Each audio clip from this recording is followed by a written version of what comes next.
we are recording. Let's make sure it does. Boom, there we go. All right. So y'all, what I'm doing here, it says, can we verify that the following equation is an identity? Okay, so y'all, what I'm going to do here is I'm going to look at this and I'm going to try to figure out, okay, what is it that I want to do?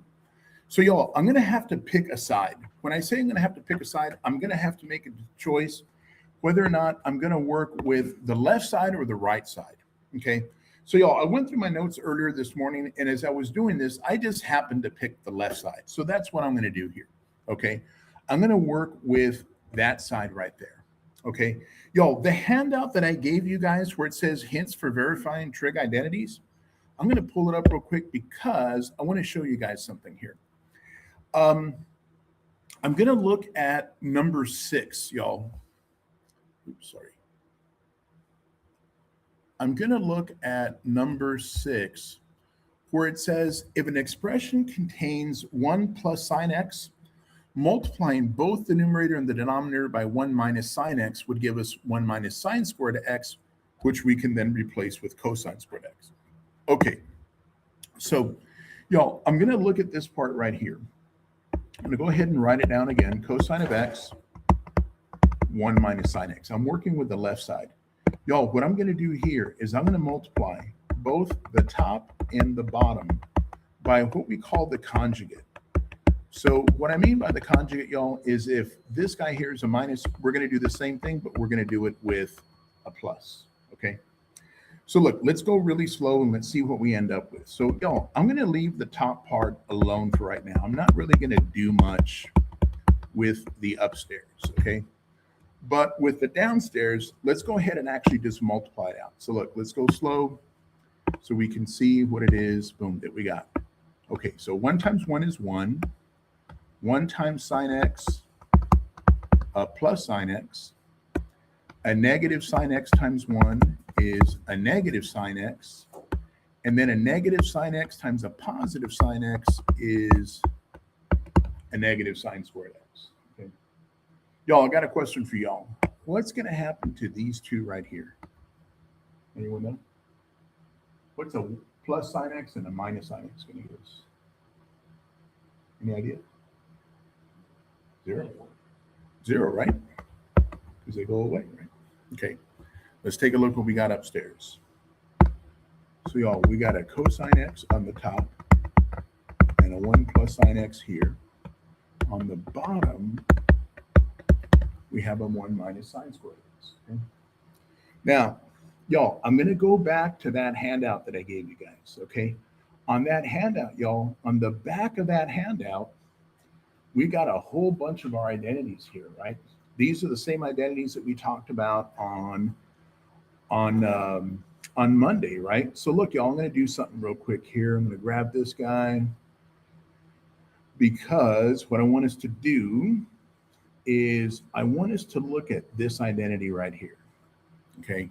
So y'all, I got sine squared theta plus cosine squared theta is equal to 1. If we were to take that sine squared theta and move it to the other side, y'all, we would get 1 minus sine squared theta. So we know that 1 minus sine squared is the same thing as cosine squared theta.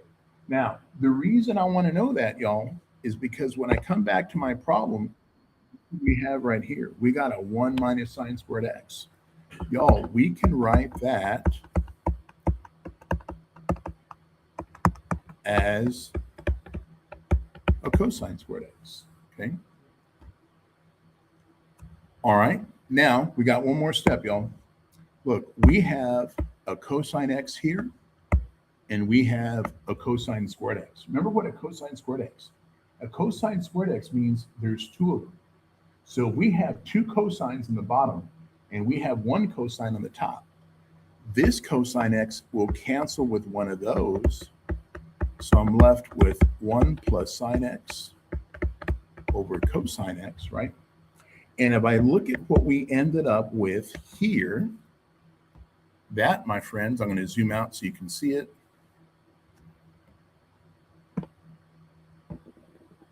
That's the same thing we got right there. Okay.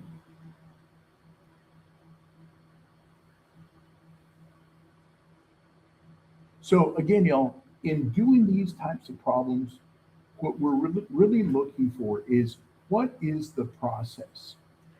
How did we go, say, from this step here to this step here? Really, what we did here, y'all, we multiplied by 1. And you say, what do you mean we multiplied by 1? We multiplied by 1 plus sine x on the top and the bottom. So when you have the same fraction, the same numerator, the same denominator, it's really the number 1. So all we did is we did that as my first step, right? What did we do from here to here? We just multiplied. We FOILed out the bottom part. What did we do from here to here? We used a Pythagorean identity, right? We used one of those Pythagorean identities. And then what did we do from here to here? We just canceled out one of those terms, right? We canceled out one of those cosines, all right? So again, y'all, just letting you know that as I'm going through these problems, there is a process, and that process is what I'm trying to do and figure out, okay, how can I justify how I'm going to go from one step to the next? Okay, so look, y'all, I gave you guys on Tuesday, I gave you guys that handout that had the in-class practice assignment. So y'all, look, I'm going to do this real quick. Boom, let's come back this way. And let me get it right here. So y'all, I want to say on Tuesday, I gave you guys this one here where it says in-class practice for 7.2. Let's go ahead and let's see if we can work through that, okay? And y'all, what I'm going to do as I'm working through this, I'm going to use two things. I'm going to use those guidelines that I just gave you right now on how we prove identities, as well as the back part of that handout that has the actual identities on there, okay? So look, let's try this. Boom, let's try this right here. Let's open up this guy here. Let's get rid of that because we don't need it. Boom, let's come back this way. Okie dokie. All right. So this is what I'm going to do here.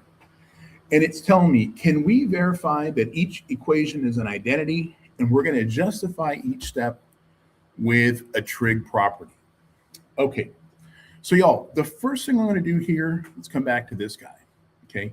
Let's look at our handout of fundamental identities. Okay. So again, it's on the back part of the handout that I just gave you.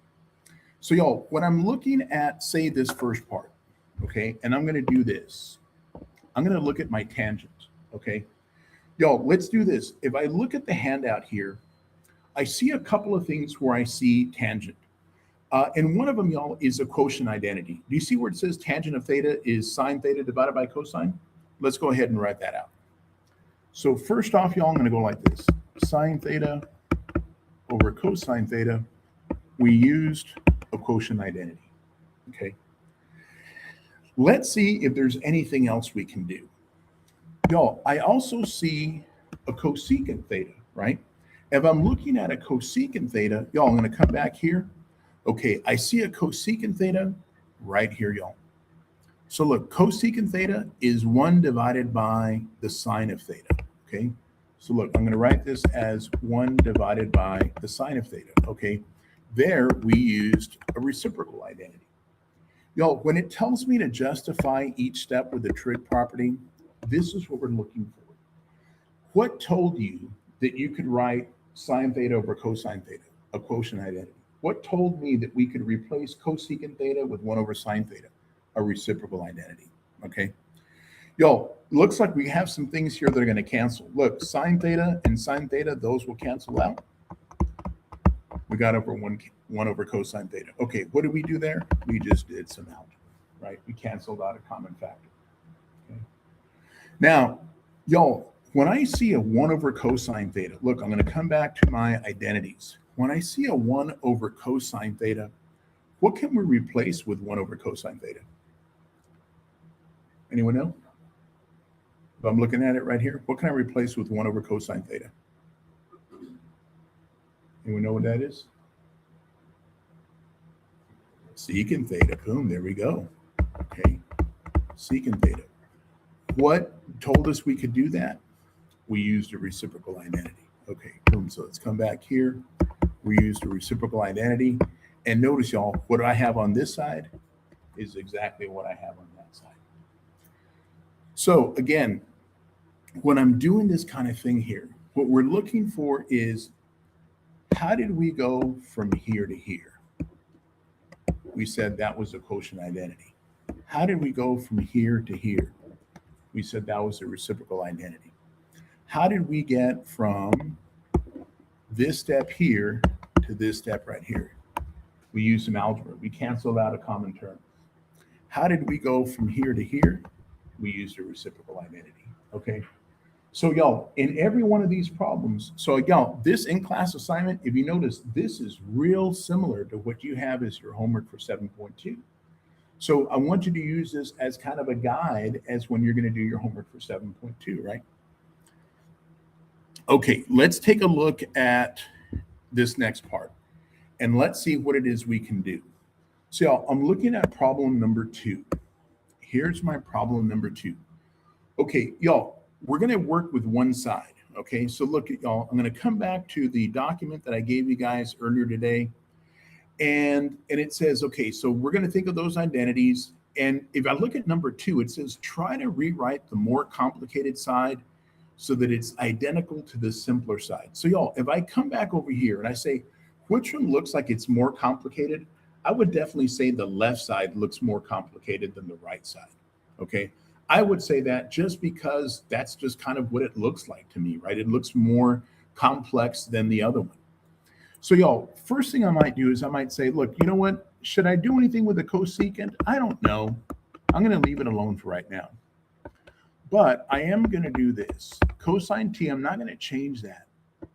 Secant of t. What's another way that we can write secant if we look at our identity? Sorry. What's another way we can write secant if we look at our fundamental identities? I'll give you a hint. It's in the top row. Anybody see another expression for secant? 1 over cosine. All right, let's come back over here. Look, y'all, we're going to go like this. 1 over cosine t. Okay. All right. What did we use there? We used a reciprocal identity. Okay. Boom. Let's do this, y'all.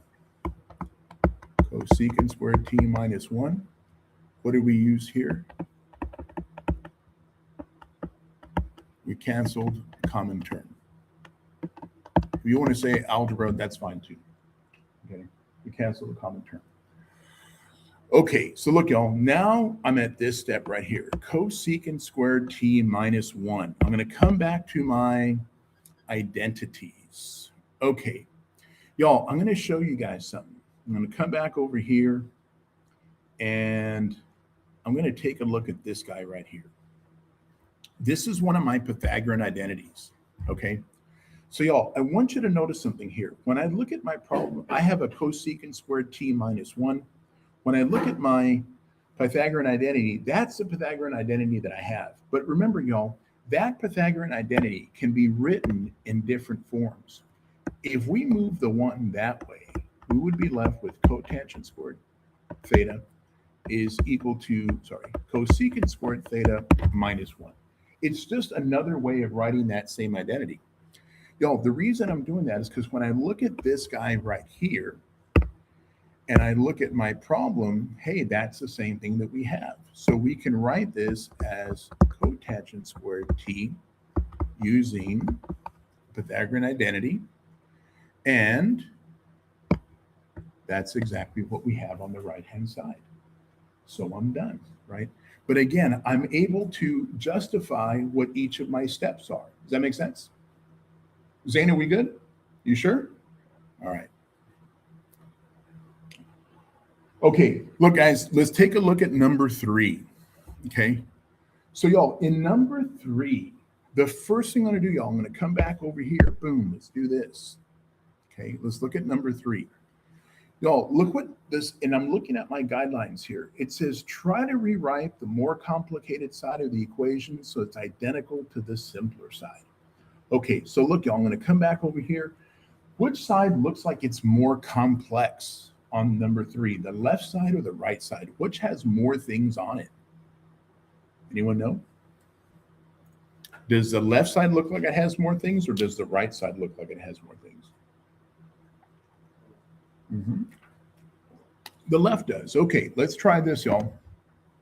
Let's start working with this side here. Okay, first thing we're going to do, y'all, we're going to multiply. Okay, 1 times 1 is 1.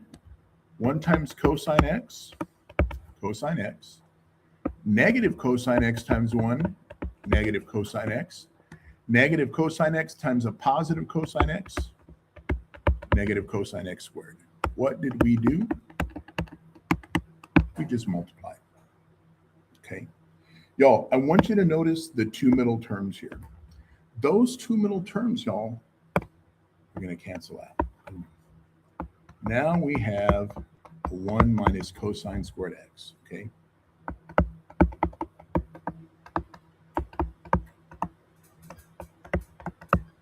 What did we do? We canceled the common term. Okay, y'all, I'm going to look at what we have right here. Okay, and I'm going to come back again to my handout. I'm going to look at those identities that I got again, y'all. I'm going to come back over here. I'm going to look at this Pythagorean identity. Okay, so that's the general Pythagorean identity. But remember, y'all, this Pythagorean identity has different forms. One thing we can do, we can move that over. So we'd get cosine squared theta is equal to 1 minus sine squared theta. The other thing we could have done, sorry, let's go like this one. The other thing we could also do, another way to rewrite it is if we move the cosine over, we're going to end up with sine squared theta is 1 minus cosine squared theta, right? So these three equations all represent the same Pythagorean identity. Okay, so now y'all look, I'm going to come back to my problem. Look what we got. We got a 1 minus cosine squared x. So when I look at this, look, I got a 1 minus cosine squared theta. Y'all, we can replace that with a sine squared theta. What did we use? We used a Pythagorean identity. And my friends, if you look at the right side and you look at the left side, we got the same thing, right? We got the same thing.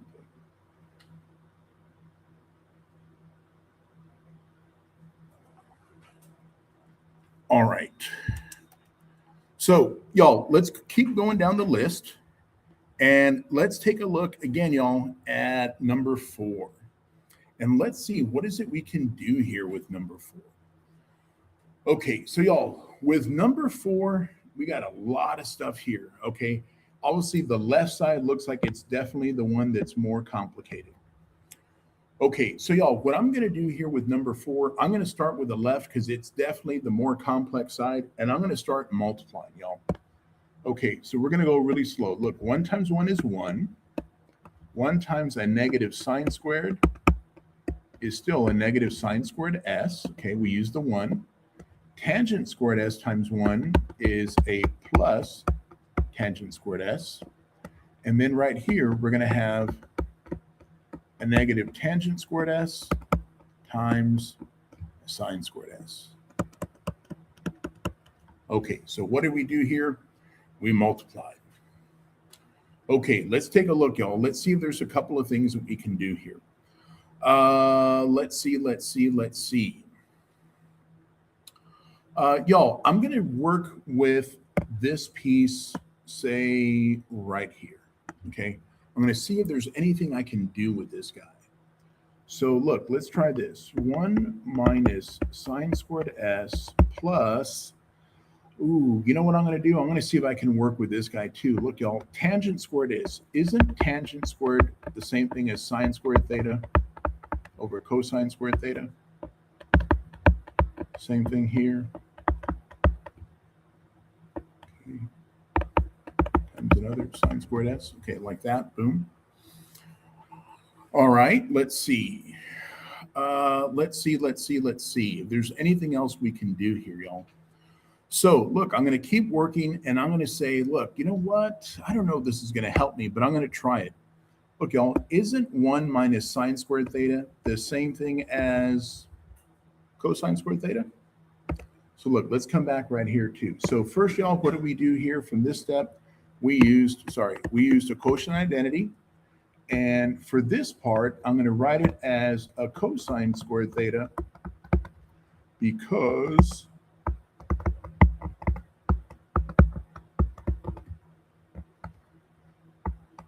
sine squared and sine squared, y'all. It's actually sine to the fourth. Right here, y'all, we used Pythagorean identity. Okay. All right, I'm trying to see if there's anything I can do here, y'all, to kind of make things a little bit better. Ooh, let's see.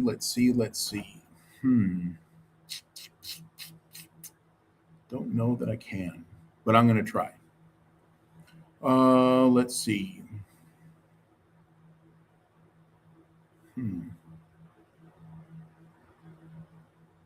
All right, let's do this. I'm going to kind of copy this guy down, y'all, because I'm going to need some more room. And again, I'm just kind of working here. Oops, whoa, buddy, that's not what I wanted to do at all.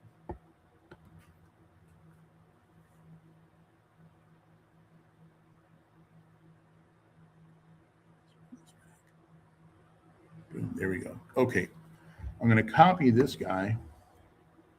So I'm going to try to work with it, but I need some more room. Cosine squared. Okay, let's do it. Say down here. All right. Cosine squared theta. Looks like we have plus sine squared over cosine.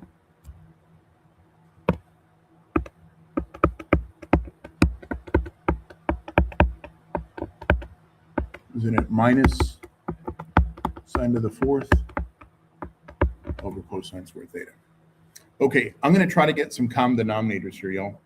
So if I want to get a common denominator on everything,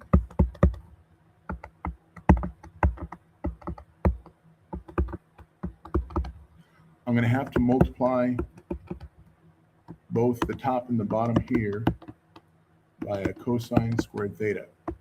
So that'll give me a cosine to the fourth theta plus sine to the fourth theta, or sine squared, I'm sorry. So sine squared. Make that a squared. Okay. And I'm trying to see if there's anything I can do here. Man. All right. Let's try this. Boom. I'm just working, y'all. I don't know where I'm going yet, but I'm definitely working this guy. Okay. Cosine to the fourth theta. I'm going to move this guy over, minus sine to the fourth theta plus sine squared theta. All right, let's see. Y'all, I bet you we can do some factoring here. Okay. Oops, sorry. Okay, we can do some factoring here, y'all. We can factor this guy here. Hello?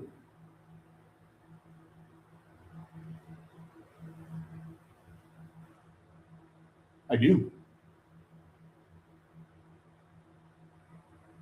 I will. Thank you so much. Thank you. Yes, ma'am. Robert, there you go. Hope you feel better, bud.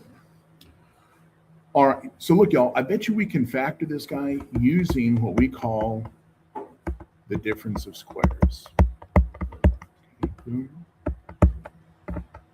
cosine squared theta plus sine squared theta plus sine squared theta all over cosine squared theta. Okay, so y'all, we use the difference of squares formula here. In case you forgot, y'all, let me kind of show you on the side. In case you forgot, when you're doing a difference of squares like a squared minus b squared, you can factor that out into a minus b and a plus b. So if you have something like, say, x to the fourth minus y to the fourth, you can factor it like this. Oops, sorry. You can factor it like this. X squared minus y squared times x squared plus y squared. And in essence, y'all, that's what I did because we had a cosine to the fourth minus sine to the fourth. I factored it out using that kind of a setup here, okay? So look, y'all, let's go slow because we got a couple of things we can do. First off, and I know it's a lot, y'all, but again, all these problems are usually a lot, right? There's a lot of steps involved here. Okay, so let me justify this step. We used the difference squares. Cosine squared theta plus sine squared theta, y'all. That's just one.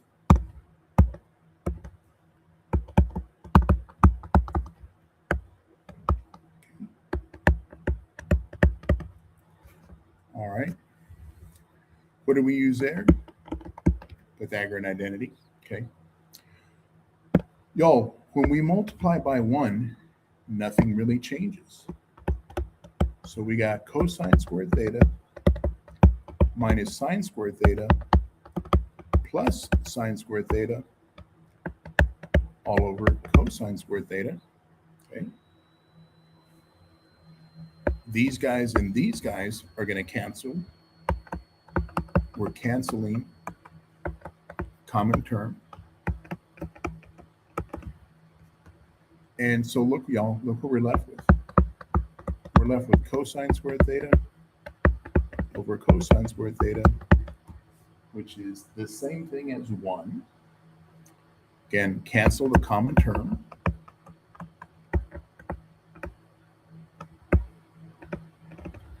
And 1 is what we had on the right side. Again, y'all, the process here is trying to see, okay, how can I navigate one side to look like the other, and how do I get there? So, y'all, one thing I do want to mention as you're going through this, make sure that you save enough room. So I know when I printed out the homework for 7.2, there's like, I think I put like 2 problems on a page or whatever. If you need more room, just attach your work on another thing. But guys, make sure that your work is legible. Make sure that I can see, how did you go from one step to the next, right? If it's kind of like, here it is, and then, okay, here's this part. How'd you get there, right? And the question is, you got to be able to justify each of those steps, okay? Look, y'all, we got one last one to do, and it's this guy over here, okay? So again, first thing I'm going to do here, I'm going to look at this problem, and I'm going to try to figure out, okay, how can I get from one side to the other? So y'all, as I'm looking at this problem here, I'm going to go ahead and work again, y'all, with the left side here. I'm going to work with that piece, okay? The first thing I'm going to do, y'all, is I think I'm going to factor out the number 2. I don't know what's going to help me, but I'm going to try it and see what it does. If I factor out the number 2, I got a 3 cosecant squared theta minus a cotangent squared theta, okay? All right. Y'all, cosecant. Cosecant is the same thing as 1 over sine squared. Cotangent is the same thing as cosine squared over sine squared theta. Okay. So what did I use here? We used both a reciprocal identity and a quotient identity. Okay. All right, let's see what else we got here, y'all. Oh my goodness, my goodness, my goodness. Okay, we do have a common denominator, so let's see if that helps me. Let me write this as 3 minus cosine squared theta over sine squared theta. Okay. All right, so I got that.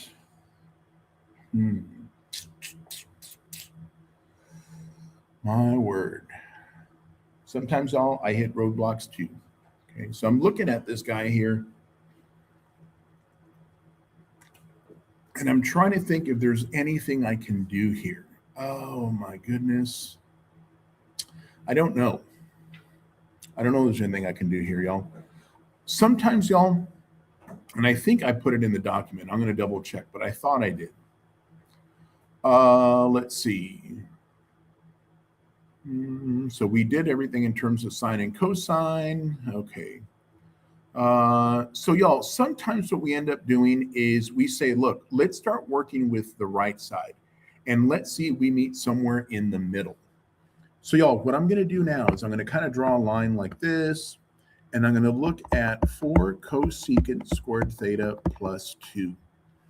And the first thing I might try to do here, y'all, I might try to factor out a 2, and I'm going to have a 2 cosecant squared theta plus 1. And I might try to say, look, I can write this as 2 over sine squared theta plus 1. I'm going to think of that one as 1 over 1. Y'all, what I did here, we used a reciprocal identity, right? Because cosecant is the same thing as 1 over sine. Y'all, I'm going to try to get a common denominator here. So let's see, 2 sine squared theta. I'm going to write this as sine squared theta over another sine squared theta. And I'm going to have a 2, let's see, 2 plus sine squared theta over sine squared theta.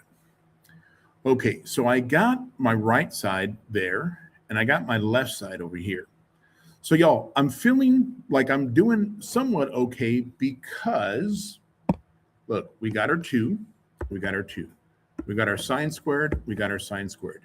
I got to figure out, is there a way for me to write that maybe in that kind of a format?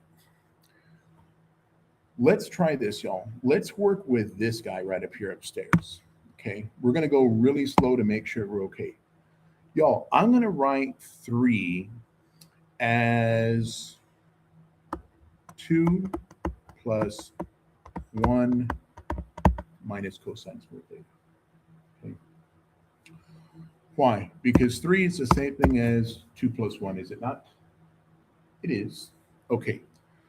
Look, y'all, I'm going to think of this 1 minus cosine squared theta. Okay, I'm going to show you guys something. Boom, boom, boom. Let's come back. Bless you. Let's come back over here. Let's take a look at, bless you. Let's look at that Pythagorean identity right there. Boom. I think we already had it. But let's do this, y'all. If I move that cosine squared theta, actually, you know what? Let's do it this way. Let's try moving the sine. Cosine squared theta is 1 minus sine squared theta. We'll do it the other way too. And sine squared theta is 1 minus cosine squared theta. The reason I'm looking at that, y'all, is because when I come back over here, look what we got. We got a 1 minus cosine squared theta. And y'all, if I look at this 1 minus cosine squared theta, hey, you know what we can do? We can replace that guy with a sine squared theta. So 2, and then we're going to replace that with a sine squared theta. We already had our sine squared theta on the bottom. We already had this 2 boom, right here, and this guy here and that guy there look exactly the same. How did we go from here to here? Again, we used the Pythagorean identity. So even though we weren't able to get the left side to look exactly like the right side, we were able to work with both sides. And then we got that to be equal. And so then we would say, what do you do? Well, then you just kind of walk backwards that way and you get to the other step. Okay. So y'all, I want you to notice something on this document that we did here, right? You can kind of see that, like, they give me some steps and they're showing me how they're breaking it down, right? They're kind of breaking down a lot of steps here, y'all. And like, if I look at number 5, the one we just did, it looks like they broke that down a little bit differently. There's more than one way to do these kinds of things, okay?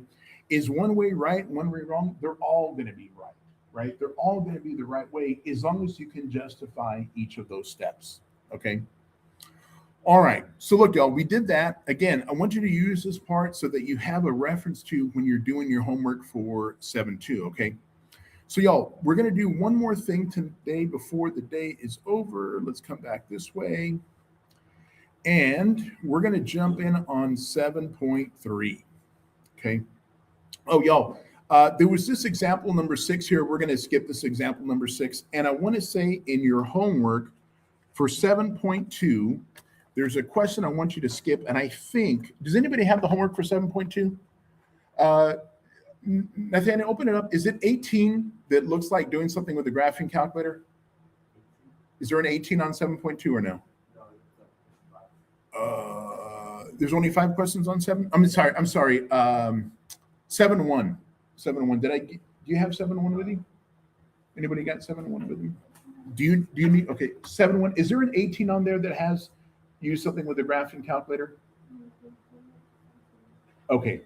All right. There was, I thought there was a question, but maybe it was my bad. And I'll get you, you need 7.1, right? I'll get that for you too. Okay. So look, y'all, we're going to do this. We're going to jump into 7.3, which is the sum and difference identities. Okay. And so y'all, for these problems here, again, the idea, y'all, is we're working with one side and we're trying to get to the other. Okay. So we're going to talk about cosine of the sum and difference identities as well as cofunction identities. We've talked a little bit about cofunctions, back in chapter 5. Applications of sum and difference, sine and tangent of sum and differences. So let's take a look at what we got here. Y'all, there is a formula for the cosine of a sum or a difference. Okay. And so, y'all, I got these two formulas right here. And y'all, I'm going to use these as my problems here. Okay. So, y'all, for the first part here, it's asking us, can we find an exact value for each of these expressions? Okay, y'all, when they're asking me to find an exact value, what they're asking us to do is, can we use either the cosine of a sum or the cosine of a difference so that we can find out, hey, what's the cosine of 15 degrees? Now, y'all, at the beginning of the semester, we talked about like how do we find the sine of 30 and the cosine of 30, and we did the same thing for the 45-degree angles. Y'all, when we come back on Monday, I'm going to bring you guys another document. And y'all, this document is called Brooks Pages of Identities. Brooke was in my class about a year and a half ago, and he created a page of identities for the whole class to use. And so, y'all, what this has here, it's those same fundamentals identities, but it's got a few more, and it's got like the different ways that you can write the Pythagorean identities and all that kind of fun stuff. In addition to that, y'all, we have like the sine and cosine of our particular angles, right? So, y'all, I want to think about this piece right here just for a minute, okay? I want to think about this piece right here just for a minute, because what I want us to do is either using the sum or a difference. What angles could we use to come up with 45 degrees? I'm sorry, with 15 degrees. I'm sorry. Coming back over here. Sorry. Boom, this guy here, because we got a 15 degrees. What angles could we subtract here to get 15 degrees? Anyone know? Are there any of these angles, could we subtract any of them and get 15 degrees? 30 and what? 45. Okay, so look, y'all, we're going to go 45 minus 30. So we're going to write this problem out, y'all, like this. We're going to say this is the same thing as cosine of 45 degrees minus 30 degrees. That's how we get 15. Y'all, we're looking at this formula right here. I'm going to think of that as my A, and I'm going to think of that as my B. I'm going to come back down here, y'all, and I'm going to say, look, we got the cosine of 45, the cosine of 30, plus the sine of 45, and the sine of 30. Okay, now that we have that, y'all, we're just going to fill in the blanks. Cosine of 45 degrees. Look, here we go. Cosine of 45 degrees, 1 over the square root of 2. Y'all, I'm gonna do some fixing here. Remember, we can write this guy, we can write that as the square root of 2 over 2, right? Okay, same thing for this one. Boom, we can write that as the square root of 2 over 2. So let's fix that. We know this here, square root of 2 over 2. Cosine of 30 degrees. Let's come back here. Cosine of 30 degrees, square root of 3 over 2. Square root of 3 over 2 plus the sine of 45 degrees. Okay, sine of 45 degrees also square root of 2 over 2. Sine of 30 degrees, my friends, is just 1/2. Okay. Let's do this. Let's fix that guy. Okay, square root of 2 times the square root of 3, square root of 6. 2 times 2, 4. Actually, you know what? Let me do it over here. Boom, boom, boom, boom. Okay, square root of 6 over 4 plus square root of 2 times 1, square root of 2 over 4. So, y'all, what we have here is the square root of 6 plus the square root of 2 all over 4. Boom. And that right there, y'all, is what we call the exact answer.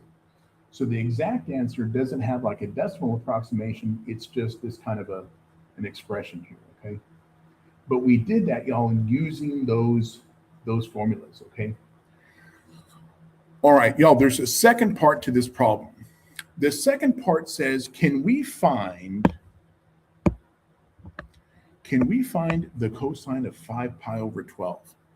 So y'all, I'm going to give you a heads up. For me personally, I find it easier, I do, to work in degrees instead of radians. My mind tends to think in terms of degrees. I know I can do like the pi over 2 or like the 0 pi over 2 pi, 3 pi over 2, but when I'm getting all these other ones, it's easier for me to think in terms of degrees. So I'm going to convert 5 pi over 12 to degrees, okay? So remember, y'all, we're going to do this by multiplying by 180 over pi. So look, those guys are going to go away. Let's take 5 times 180. Where's my calculator? Here we go. 5 times 180 is 900. Let's divide it by 12. 75 degrees. Okay. All right. So now look, y'all. We're thinking of the cosine of 75 degrees. Okay. What I want to think about, my friends, I'm going to kind of do this just so I can see everything on the same page. Okay. When I'm thinking about the cosine of 75 degrees, I want you again to think about these angles. What angles could we add together to get 75 degrees? Couldn't we do 30 and 45? Okay, so look, y'all, we're going to write this as the cosine of 30 plus 45. Just like we did a minute ago, y'all, I'm going to think of that guy as my A and that guy as my B. You can put 45 plus 30. You can put 30 plus 45. It doesn't make any difference. Okay, look, let's write it out. The first thing we're going to write, cosine 30, cosine 45, minus sine 30, sine 45. Okay, let's do this, y'all. Let's find the cosine of 30. Cosine of 30, square root of 3 over 2. So this is square root of 3 over 2. Okay. Cosine of 45, we said that was the square root of 2 over 2. Okay. Sine of 30 is 1/2. Sine of 45, square root of 2 over 2. Okay. So look, y'all, this gives me the square root of 6 over 4 minus the square root of 2 over 4, or as a single expression, the square root of 6 minus the square root of 2 all over 4. And again, there is my exact answer, right?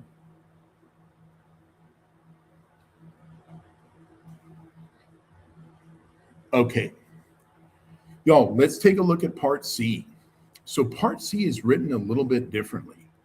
Okay, y'all, I'm going to do this real quick. I'm going to come back over here and I'm going to do this.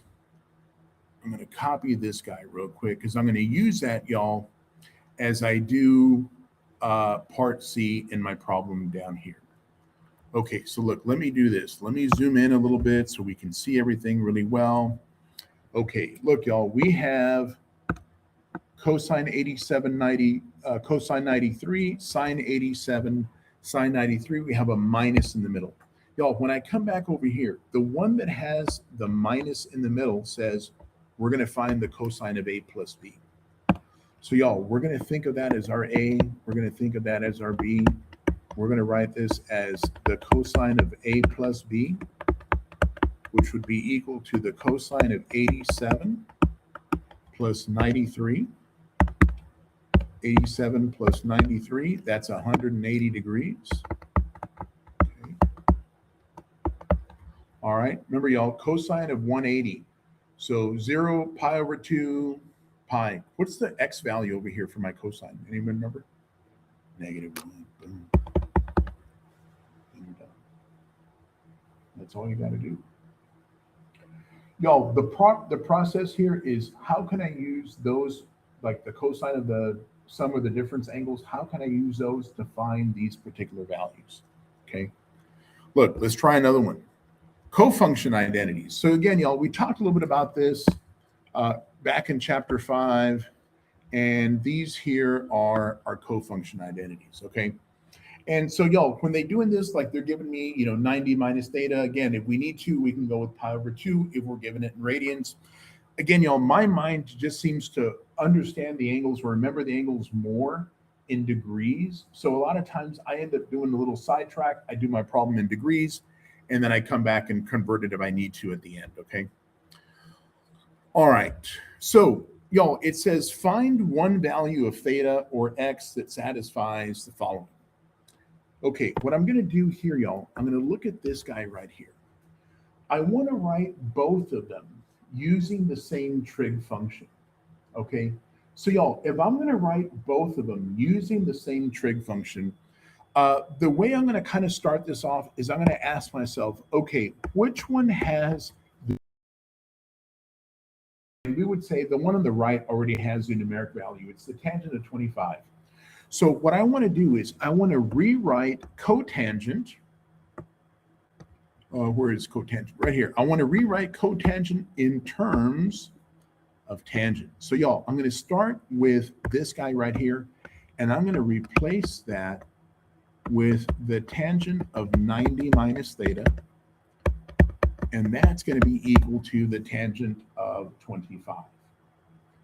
Y'all, since we're dealing with the same trig function, then we can say those angles have to be the same. 90 minus theta, y'all, is going to have to be the same thing as 25 because the tangents of those two values are the same. Y'all, if I move my theta to the right side, my theta is going to become positive. And if I subtract 25 on both sides, we should get theta to be, let's see, 90 minus 25, boom, 65 degrees. And we found our value for theta. And that's what they were asking us to do. Can we find the value of theta? Yeah, and that's all we had to do there. Okay. Look, y'all, I'm going to try to do the same thing over here. Okay. All right. I'm going to do the same thing with my part B. So y'all, the way I'm going to start this off again is I'm going to look at my part B and I'm going to ask myself, okay, in part B, which side, the left side here or the right side here has the numeric value? That guy does. Okay, that has the numeric value.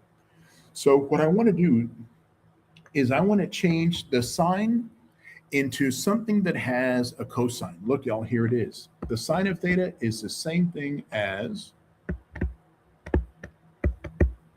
the cosine of 90 minus theta. And that's going to be equal to the cosine of a negative 30 degrees. Okay. Again, y'all, what I'm going to do here, I'm going to set this guy here equal to that guy right there. Okay. If I move this guy over, that becomes positive theta. And if I move this guy over too, we're going to get it by adding. And I want to say my theta should be 120.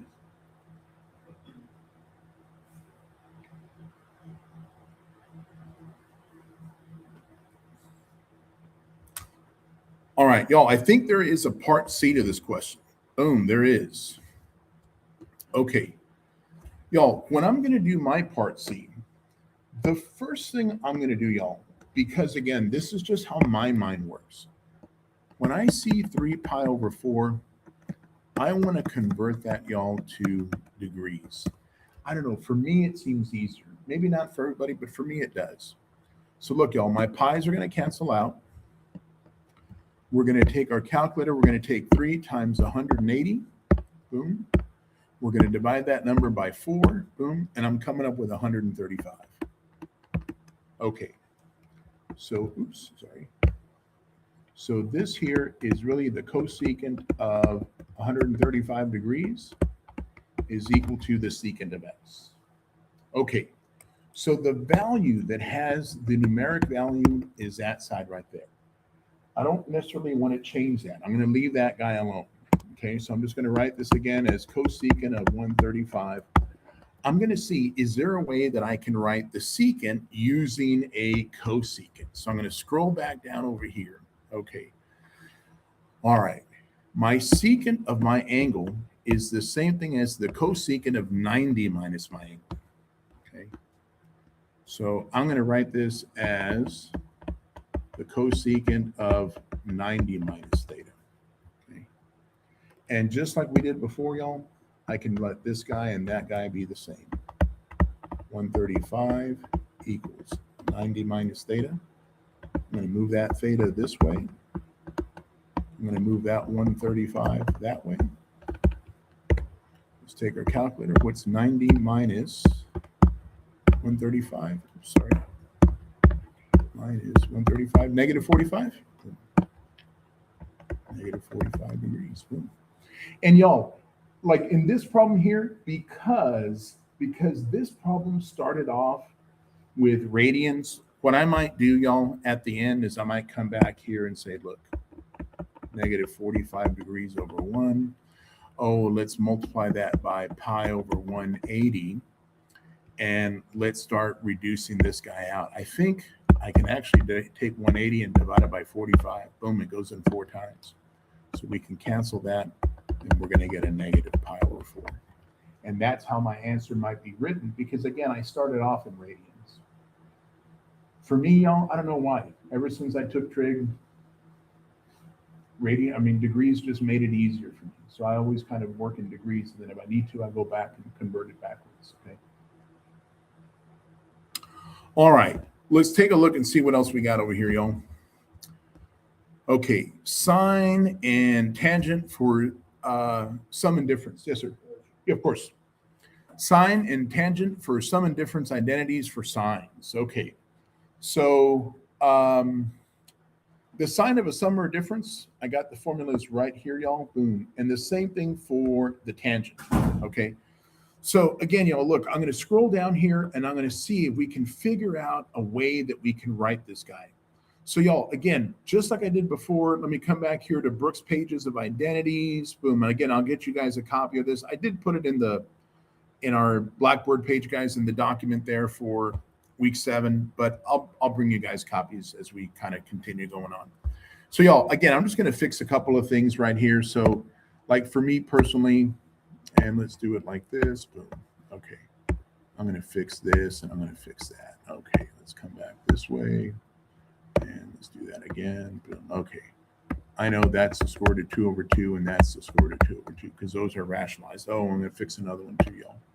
Just saw this right now. All right. Let's fix this guy. And it should be the square root of 3 over 3. Square root of 3 over 3. Okay. There we go. So that looks a little bit better. Okay. So look, y'all, I'm going to come back here. And the first thing I see is, let's see, I got a sine of 75. So y'all, I bet you we could write this as the sine of 30 plus 45, right? Okay, y'all, I'm going to show you something. In that same page of Brooks' identities, it should be somewhere. I want to say it was in here. Here we go. Okay. So y'all, if you notice right here, we have the sine of alpha plus beta. Okay, if I look at my problem, again, if you want to think about that as alpha, think about that as beta, right? A and B, whatever you want to do. Guys, I'm going to come back this way, boom, and I'm going to say, oops, that's not the one. Here we go. Sine alpha cosine beta plus cosine alpha sine beta. Let's write that out. Sine alpha cosine beta, sine alpha cosine beta plus boom. Cosine alpha sine beta. Cosine alpha sine beta. Okay, and let's fill in the blanks. Let's see what we got. We got the sine of 30, cosine of 45, plus cosine of 30, sine of 45. Okay, y'all, I'm going to fill in the blanks from here. Sine of 30 degrees. Look, sine of 30 degrees, 1/2. Okay, cosine of 45 degrees. Cosine of 45 degrees, square root of 2 over 2. Plus cosine of 30 degrees. Okay, cosine of 30 degrees, square root of 3 over 2. Sine of 45 degrees, sine of 45 degrees, square root of 2 over 2. Okay. So look, let's write this, square root of 2 over 4. Square root of 6 over 4. And so the whole thing is the square root of 2 plus the square root of 6. Boom. all over 4. And again, y'all, all I'm doing is just finding those values and trying to remember, what parts are what parts, right? So, y'all, again, just one thing I want to remind you of. Like next week, I'll bring you a copy, y'all, of Brooke's Pages of Identities, right? So, Brooke, again, was in my online class, like fall 24, boom. And this was like an updated one that he provided for everybody. But you can see it has all those really important things, and it shows me, okay, look, how do I get from one step to the next, right? So, we'll have a copy of this, y'all, so that, let's see, is this the same one? No, it's a different one. But we'll have a copy of this so that we can figure out, okay, how can I use it, right? So look, let's try another one here. Part B, tangent of 7 pi over 12. All right, so the first thing I'm going to do, y'all, again, it makes it easier for me. I'm going to convert 7 pi over 12 to degrees. I don't know if it's easier for you guys, but for me it is.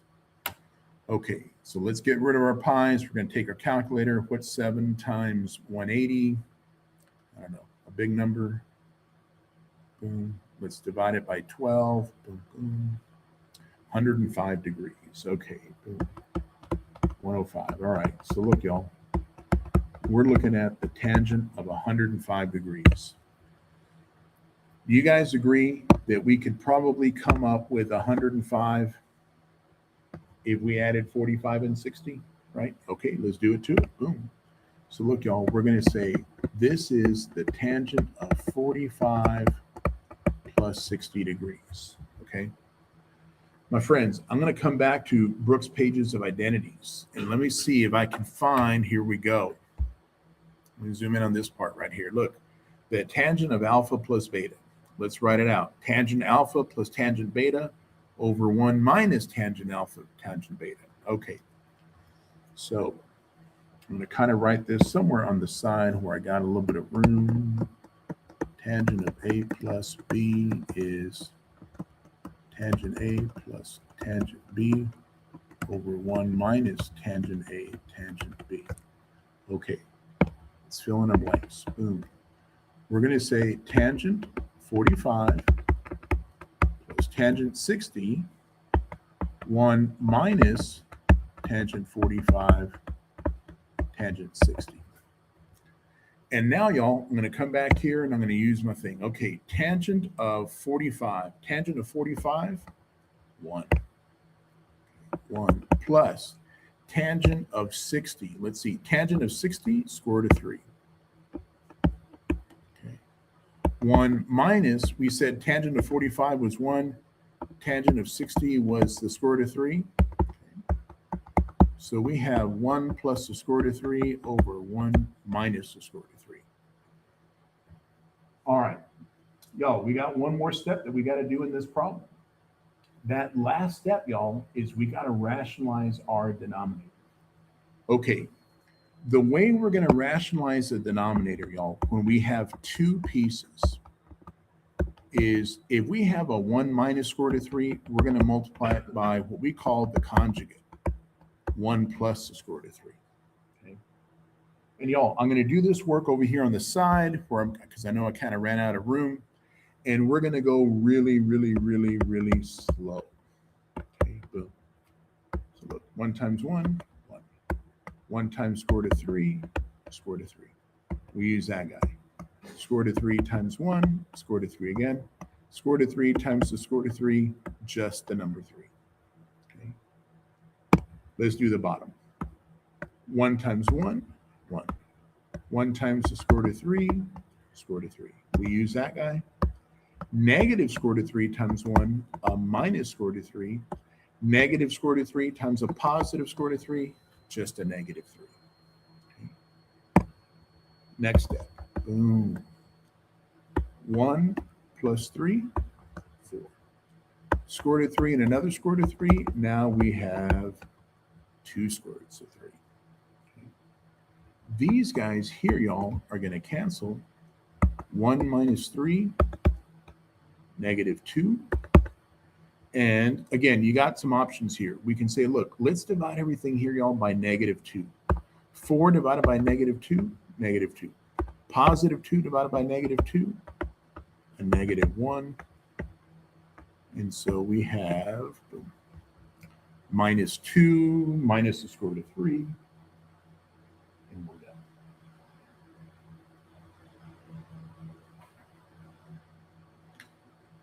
Okay. All right. Look, I'm going to scroll back over here. Guys, 7.3, kind of a longer section, right? Has a little bit more stuff in it here. Okay, let's see if we can do something with this side. Boom, right here. Okay, sine 40 cosine 60, or 160, I'm sorry, minus cosine 40 sine of 60. Okay, so y'all, when I'm looking at a problem like this, my first inkling says, look, let me look at these identities here, okay? And when I look at the problem that we have a sine and a cosine minus a cosine and a sine. So I'm going to come back over here. Sorry, I'm going to come back over here and I say, look, we have a sine and a cosine minus a cosine and a sine. Y'all, this kind of looks like if I look at this side right here, sine alpha cosine beta minus cosine alpha sine beta. Yeah, that kind of looks like something like this here, right? So I might say, look, this is kind of like this is kind of like my A, and that's kind of like my B, right? And if there is a minus in the middle, it's the sine of alpha minus beta. So I'm going to say, look, this is really the sine of 40 minus 160. This is the sine of a negative 120 degrees. Okay, so there's a couple of things we can do here, y'all. If we're looking for the sine of a negative 120, we can find first our coterminal angle. Remember, if we have a negative 120, we need to add 360 to that, right? So 360 minus 120, what, 240? Yeah. Okay, this is the same thing as the sine of 240. Y'all, couple of things we can do here. I'm going to be bringing you guys another hand. Get it for you here because I think I have it in this one. Do I have it here? Yeah, let's see. Maybe not in that one, but I got it in another one. Okay, boom.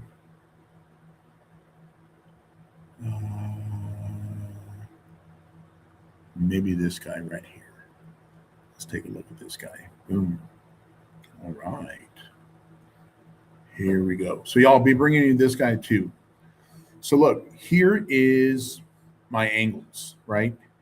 If I look at my problem, y'all, we're trying to find the sine of 240 degrees. Okay, so if I come back down here, let me just zoom out a little bit so you can see it. Here's my 240. Y'all, look, the sine of 240, negative square root of 3 over 2. Boom. And right here, y'all, I'm just going to write negative square root of 3 over 2. And I'll bring you guys that table next week, y'all, so that you have access to that as well.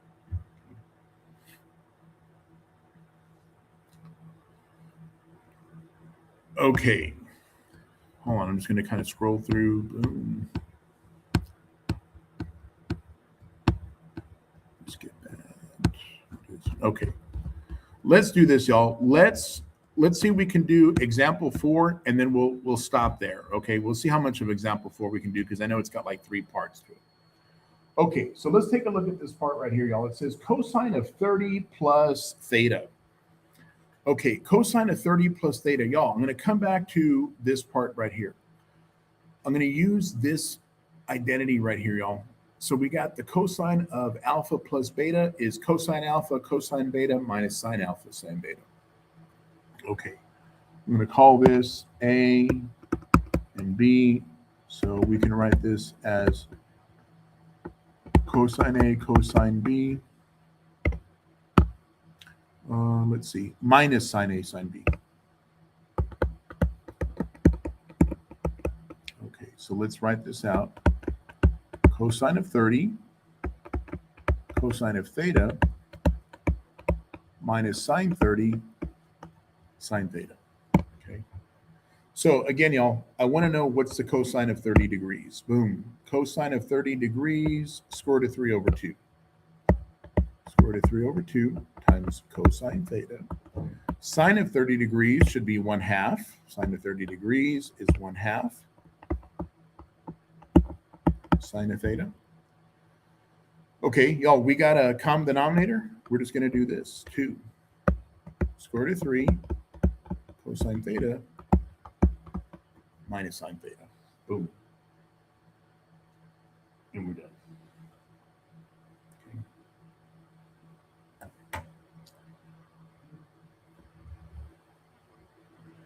All right. Guys, I'm going to skip part B and I'm going to go to C. We'll do part B later, but I'm going to go ahead and skip to part C. Okay. So look, y'all, here I have the sine of 180 degrees minus theta. Again, I'm going to come back to my identities here. So y'all, I'm going to use the second one, sine of alpha minus beta, sine alpha, cosine beta, right? That kind of thing. Okay, let me write this down. Boom. Let me do this. Boom. There we go. Okay, and let's come back to our problem, sine of 180 minus theta. Okay, so we can make our stare and compare. There's my alpha, there's my beta. So sine of 180, cosine of theta. Sine of 180, cosine of theta, boom. Minus cosine of 180, sine of theta. Okay. All right, so y'all, again, just as a reminder, 180 degrees. 180 degrees is the same thing as pi. What's my y value over here? 0. Oops, sorry. So 0 times cosine theta minus cosine. What's my x value over here? -1. Boom. Okay, that's going to go away. Try not to sneeze. Negative and negative, y'all. It's positive. And that's just the sine of theta. There we go. Okay, let's come back and let's do part B, and then we'll call it a day here, y'all. Okay, so we got one more here. Tangent of 45 minus theta. Okay, look, y'all, I'm going to do this. I'm going to grab this guy right here because we're doing the tangent of a difference of angles. Okay, right here. So look, let's do this. Boom. Let's come back this way. Here we go. Let's bring this guy up just so we can see it. Okay, y'all, if I do a little stare and compare, my alpha is 45, my beta is theta. So I'm going to write tangent of 45.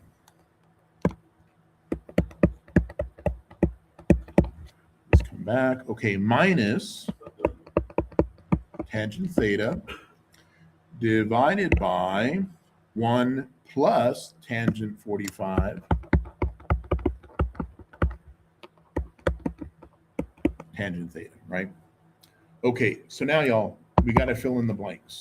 Okay, let's see, remember what tangent of 45 is. And if we don't, that's okay, because I'm going to give you this table right here that's going to have all the pretty numbers that we need. Okay, let's take a look. Sorry, let's do this. Boom, zoom out a little bit. Here we go. Okay, take a look, y'all. Tangent of 45, 1. Okay, that's 1 minus tangent theta. 1 plus, again, that's 1. You don't really got to write it. 1 minus tangent theta. And you're done. That's all you got to do. All right. So, y'all, one thing I do want to mention about Chapter 7 is that it's not, the problems require time, right? You got to be able to justify how'd you get from here to here, right? How'd you get from here to here? When we come back on Monday, y'all, remember, Monday we're going to review. Y'all, we got 1, 2. On Monday, we're going to finish up 7.3 because we really have example 5, which has 3 parts. We're going to skip example 6, y'all. It's not part of the homework. And we'll knock out example 7. So we got 2 more problems to do. We'll knock that stuff out on Monday. And then after that, we'll use the rest of the class time to review. Okay. So y'all remember the homework for 7.2 and 7.3 is not due until the Wednesday we come back after Thanksgiving. So since you guys are here, I'm going to give you guys copies of the homework for 7.3. Let me see if I got them. Yes, I do. Right here.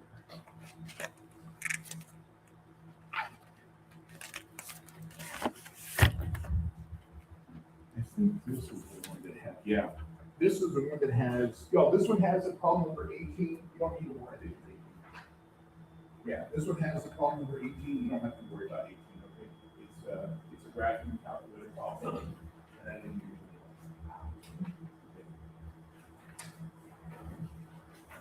you did you find your 6.6?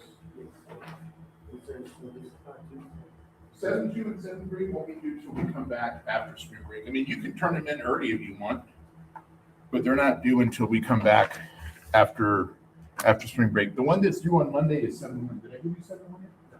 Okay. Let me get you 7.1.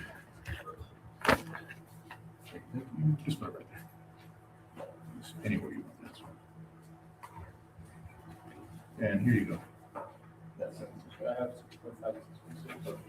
So when is this one? That one's due Monday. Yeah, that one's due Monday. All right, so y'all, that's it for us today. Again, we'll finish up the other stuff on Monday next week. Okay, so let's do this. Boom. Stop recording.